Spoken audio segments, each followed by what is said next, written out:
श्रीमद्भागवत गीता हिंदू धर्म का एक पवित्र ग्रंथ है। गीता में 18 अध्याय और 700 श्लोक हैं, जो सभी महत्वपूर्ण हैं। महाभारत में भगवान श्री कृष्ण ने अर्जुन को जो उपदेश दिए थे, वही गीता है। गीता में आत्मा, परमात्मा, भक्ति, कर्म, जीवन आदि का बृहद रूप से वर्णन किया गया है। गीता से हमें यह ज्ञान मिलता है कि व्यक्ति को केवल अपने काम और कर्म पर ध्यान देना चाहिए। साथ ही कर्म करते समय इस बात का ध्यान रखना चाहिए कि हम जो भी कर्म कर रहे हैं, उसका फल भी हमें निश्चित ही प्राप्त होगा। गीता हमें बताती है कि जीवन क्या है और इसे कैसे जीना चाहिए। आत्मा और परमात्मा का मिलन कैसे होते हैं, अच्छे और बुरे की समझ क्यों जरूरी है।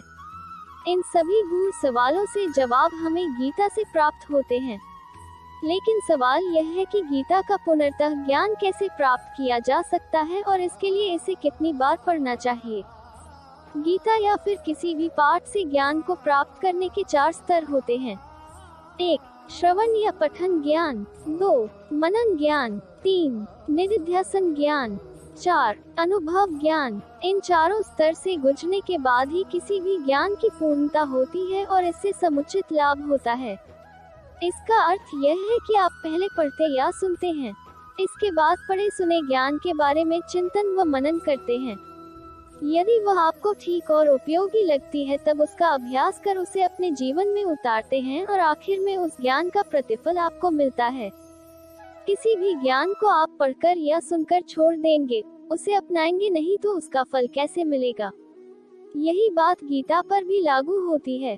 जब हम गीता पढ़कर उसके उपदेशों को जीवन में उतारेंगे तो निश्चित ही सुपरिणाम सामने आएगा। कितनी बार पढ़ना चाहिए श्रीमद्भागवत गीता और क्या है इसके लाभ?